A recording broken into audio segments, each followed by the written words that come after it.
नमस्कार। आशा करती हूँ कि आप सभी अपने घर पर स्वस्थ और सुरक्षित होंगे। हमारी पिछली जो क्लास चली है, ऑनलाइन क्लास चली है या हमने जो वीडियो बनाई है, उसमें हमने नन्हा फनकार नामक जो हमारा ये पाठ है, जो ये कहानी है, उसका वाचन किया था, उसको पढ़ा था। तो आशा करती हूँ कि आप सभी ने भी इसको पढ़ लिया होगा और आपको अच्छे से समझ भी आया होगा। तो आज हम इस पाठ में आए हुए हमारे जो प्रश्न उत्तर हैं, इसका पुस्तक का अभ्यास है, उसके ऊपर चर्चा करेंगे, उसके बारे में हम डिस्कस करेंगे। केशव की घंटियाँ। केशव की घंटियाँ, यहाँ पर उससे संबंधित बातें पूछी गई हैं। आपने उसके बारे में अपना विचार बताना है। जैसे उसने बादशाह अकबर ने केशव को कहा, माशाअल्लाह, ये घंटियाँ कितनी सुंदर हैं, तुमने खुद बनाई हैं। यहाँ पर एक तो ध्यान देने वाली बात है कि यहाँ विराम चिन्हों का प्रयोग बड़े अच्छे से किया गया है।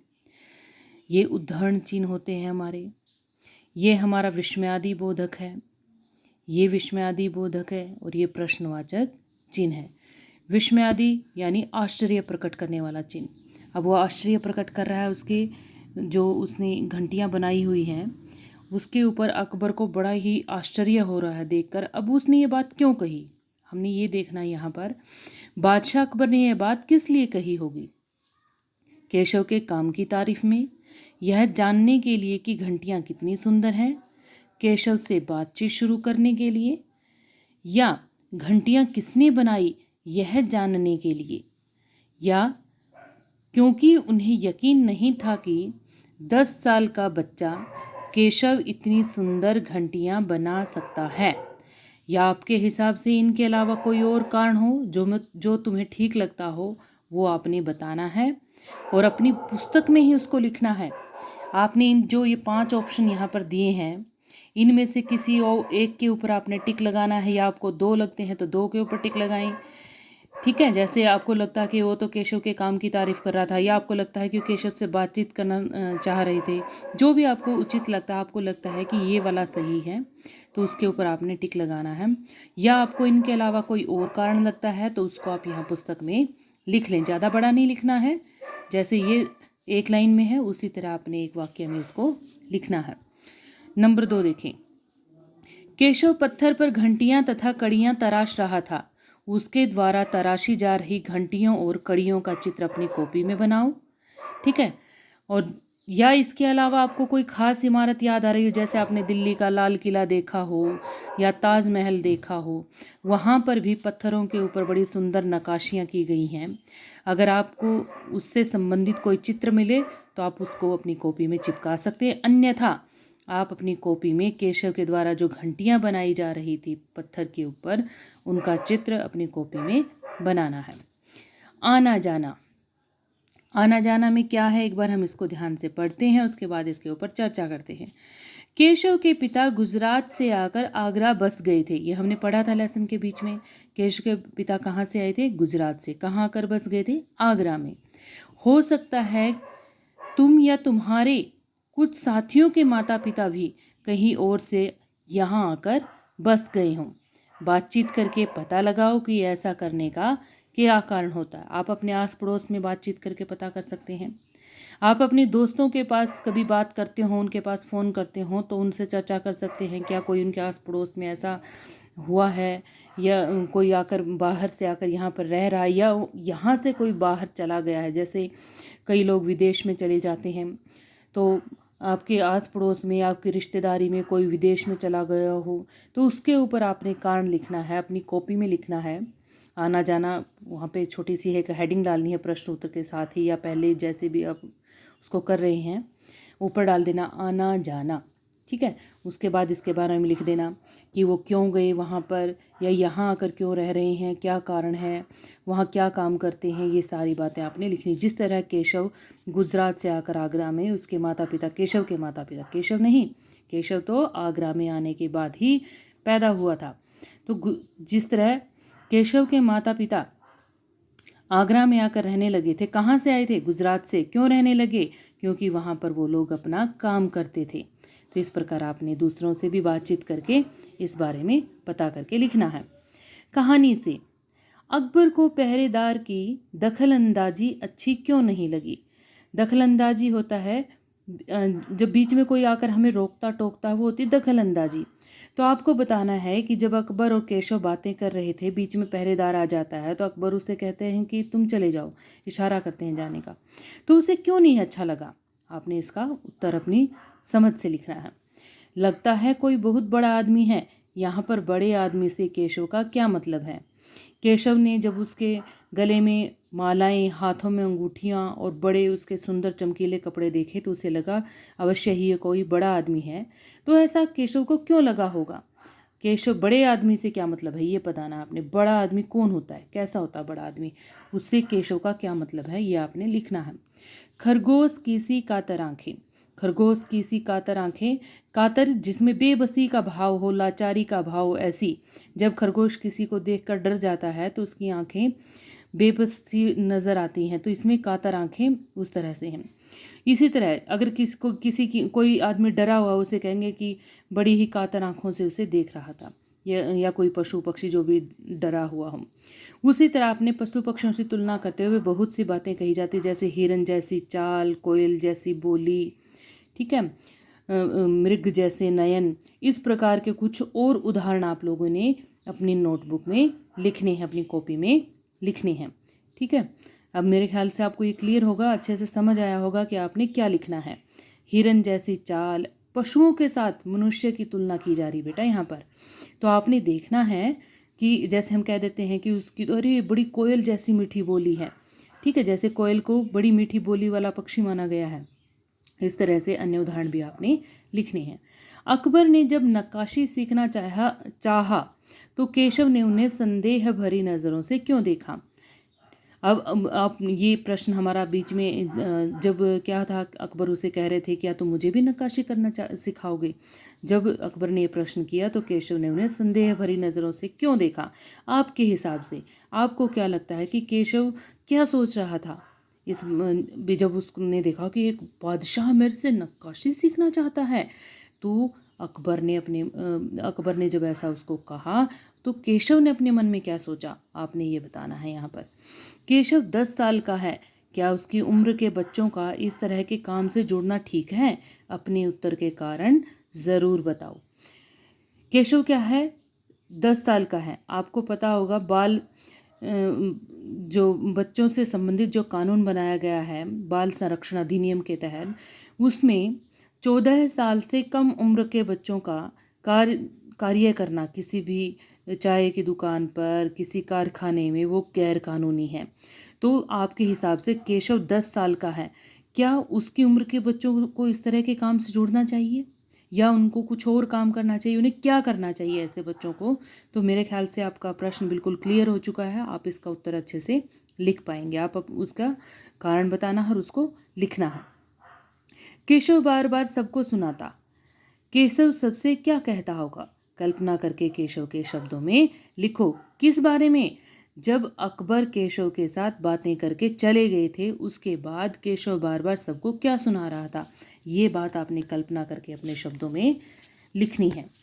आगे है शब्दों की निराली दुनिया। ये हम ऑनलाइन क्लास में सारा डिस्कस करेंगे, लेकिन अब जो बच्चे ऑनलाइन क्लास अटेंड नहीं कर पाते ये उनके लिए भी है। नक्काशी जैसे किसी एक काम को चुनो, जैसे बढ़ईगिरी, मिस्त्री आदि। बढ़ईगिरी क्या होता है, जो लकड़ी का काम करते हैं, बढ़ई लकड़ी का काम करने वाले को ही बोलते हैं। मिस्त्री किसी भी चीज़ का हो सकता है, मशीनों का मिस्त्री, बिजली का काम वाला मिस्त्री, या घर बनाने वाला मिस्त्री, जिसमें औजारों का इस्तेमाल होता है। अब हर काम में औजार तो इस्तेमाल होते हैं ना, टूल्स, ठीक है। इन खास औजारों के नाम और काम पता करके लिखो। उनसे संबंधित जो औजार हैं उनका आपने क्या करना है, नाम पता करना है और उनका क्या काम है ये आपने लिखना है। बढ़ईगिरी जैसे मान लो जो ये है लकड़ी का काम करने वाला है, वो कौन कौन से औजार इस्तेमाल करता है और उनको कैसे प्रयोग किया जाता है, ये बात आपने पता करके लिखनी है। जैसे देखो इससे संबंधित है, ये तो पत्थर वाले से संबंधित है, जैसे छैनी, हथौड़ा, तराशना, किरची। ये शब्द क्या हैं, जो पत्थरों को तराशते हैं, क्योंकि अभी हमने पढ़ा है केशव के लेसन में। केशव वाले पाठ में। छेनी, हथौड़ा, तराशना, किरचे, ये सब पत्थर के काम से जुड़े हुए शब्द हैं। लकड़ी के दुकानदार और बढ़ई से बात करके लकड़ी के काम से जुड़े शब्द इकट्ठे करो और कक्षा में उन पर सामूहिक रूप से बातचीत करो। अब क्या है ये चीज़ आप पता करने, अब लकड़ी की दुकान पर तो आप लोग नहीं जा सकते, मैं तो ये कहूँगी कि आप मत जाना। लेकिन अगर इससे संबंधित जानकारी आपको इकट्ठा करनी है तो आप गूगल से उसको ढूंढ लें। यूट्यूब पर आपको लकड़ी के काम से संबंधित वीडियो मिल जाएंगी, वहाँ पर आपको अलग अलग उनका प्रयोग भी बता दिया जाएगा, उससे संबंधित औजार भी बता दिए जाएंगे। तो आप वहाँ से गूगल से या यूट्यूब से इससे संबंधित कोई वीडियो या जानकारी इकट्ठा कर सकते हैं। तो जब हमारी दूसरी ऑनलाइन क्लास होगी तो इसके ऊपर हम आप सबके साथ चर्चा करेंगे, ठीक है। यहाँ पर जैसे जो बढ़ईगिरी के काम से संबंधित कुछ शब्द यहाँ दे भी दिए गए हैं। आरी, रंदा, बुरादा, पलाई, सूत। आरी होती है लकड़ी को काटने का काम करती है। रंदा होता है लकड़ी को चिकना बनाने के लिए, जैसे दरवाजे हैं, चौखटें हैं, वो तैयार की जाती हैं। अगर उनको चिकना ना किया जाए तो उनके ऊपर खरोंचे रह जाती हैं जो आते जाते हुए कपड़ों को भी फाड़ डालती हैं, तो उनको रंदे के साथ चिकना किया जाता है। बुरादा, बुरादा जो लकड़ी को घिसने के बाद रंदे के साथ जब घिसते हैं और उसके ऊपर से छोटा बारीक बारीक से पीस नीचे गिर जाते हैं, उसे बुरादा बोलते हैं। ये एक स्पेशल भी बनाया जाता है बुरादा, जैसे आपने देखा हो कई बार हम रंगोली वगैरह बनाते समय बुरादे का प्रयोग करते हैं। रंगीन बुरादा होता है, कभी उसके अपने ओरिजिनल कलर में भी होता है। पलाई, पलाई से संबंधित आपने अपने घरों में फर्नीचर देखा होगा, पलाई लगी होती है, उसके ऊपर मेज होती है, उसके ऊपर पलाई होती है। सूत, उसको जांचने मापने के लिए या उसकी चौड़ाई मोटाई मापने के लिए सूत का प्रयोग किया जाता है। ये एक धागा होता है एक तरह का। हो सकता है कि तुम्हारे इलाके में इन चीज़ों और कामों के लिए कुछ अलग किस्म के शब्द इस्तेमाल होते हों, उन पर भी बातचीत करो। मान लो आपके इलाके में इनको कुछ और नाम देते हो तो आपने वो भी पता करके रखने हैं। जब हमारी ऑनलाइन क्लास होगी उसमें हम इसको डिस्कस करेंगे। कटाव शब्द, ऑनलाइन क्लास आपकी पहले हो चुकी होगी तो ये हम ऑनलाइन क्लास में डिस्कस कर लेंगे। तो आप लोगों के पास ये वीडियो बाद में जाएगा, क्लास पहले हो जाएगी, तो इस बात का आपने ध्यान रखना है। कटाव शब्द कट क्रिया से पैदा हुआ है। कटाव शब्द कट क्रिया से, कट मूल क्रिया क्या है उसकी, कट है, कटाव शब्द बन गया। नीचे लिखी संज्ञाएं किन क्रियाओं से बनी हैं? जैसे चुनाव शब्द है, चुनाव का मतलब होता है इलेक्शन, ठीक है, अंग्रेजी भाषा में। तो हिंदी में उसे कहते हैं हम चुनाव। चुनाव का मतलब क्या है, ये क्या करते हैं हम उनको चुनते हैं, तो चुनना, ये मूल क्रिया क्या है इसकी, चुन, और चुनना क्रिया बनती है। चुनना क्रिया से ये बना है, चुन इसका मूल शब्द है। पड़ाव, पढ़ना, ये क्रिया बन गई और पढ़ इसका मूल शब्द हुआ। बहाव, बहना, ये बहना क्रिया बन गई और बहाव ये संज्ञा शब्द है। पड़ाव, चुनाव, बहाव, लगाव ये संज्ञा शब्द हैं और इनकी मूल क्रिया है चुनाव की चुन और क्रिया बन गया चुन से चुनना। पड़ाव की पढ़ और क्रिया बन गई पढ़ना। बहाव से बह मूल क्रिया है और बहना बन गई क्रिया, ठीक है। लगाव से लग शब्द इसकी मूल क्रिया है और लगना ये क्रिया शब्द बन गया हमारा। आगे है, लड़के ने जल्दी जल्दी कोई प्रार्थना बुदबुदाई। बुदबुदाई का अर्थ क्या है, मन ही मन अपने होठों में कोई प्रार्थना उसने बोली, बुदबुदाना, होठों में कोई बात कहना। रेखांकित शब्द नीचे लिखे शब्दों में क्या अंतर है, वाक्य बनाकर अंतर स्पष्ट करो। फुसफुसाना क्या होता है, बड़बड़ाना क्या होता है, भुनभुनाना क्या होता है। फुसफुसाना, मान लो आप बाहर से आए, पापा और मम्मी साथ बैठे और आपको सिर्फ मम्मी से बात करने हैं, तो आप क्या करते हैं, मम्मी के कान में जाकर कोई बात कहते हैं, तो उसे हम कहते हैं फुसफुसाना। बड़बड़ाना, जब कोई आदमी गुस्से में होता है और कोई दूसरा उसको तंग करता है या कुछ मतलब वो खुलकर उसको नहीं कह पाता लेकिन वो मन ही मन उन चीज़ों को बड़बड़ाता है, उसे कहते हैं बड़बड़ाना। भुनभुनाना, किसी दूसरे की बात आपको अच्छी नहीं लगी और आप उसको कुछ कहने एकदम से अपने अंदर ही अंदर, आप कुछ बोलते नहीं है लेकिन अंदर ही अंदर आप भुनभुना जाते हैं, जल भुन उठते हैं, कहते हैं ना, जैसे हम भी वो उसकी बातें सुनकर जल भुन उठा, यानी उसको कुछ कह तो नहीं सका लेकिन अंदर ही अंदर वो गुस्सा हो गया। बड़बड़ाना में वो बोल के दिखा रहा है, फुसफुसाना वो कान में जाके बोल रहा है।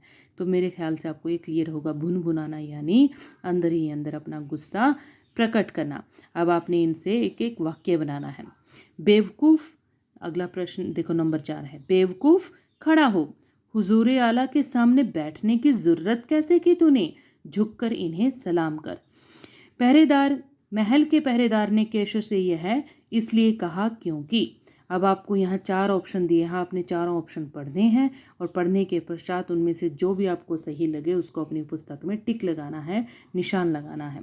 तो आशा करती हूँ कि आप सबको हमारा पुस्तक का अभ्यास अच्छे से समझ आ गया होगा और आप सभी इसको अच्छे से कर लें और अपनी ऑनलाइन क्लास को कभी भी मिस ना करें। और जब भी आपकी ऑनलाइन क्लास चल रही हो तो अपने माइक्स बंद रखा करें, जब तक आपको टीचर ना कहे अपने माइक्स को ऑन ना करें। अपने दोस्तों के साथ हाय हेलो करते रहते हैं आप लोग, उसमें आपका टाइम बर्बाद होता है। धन्यवाद।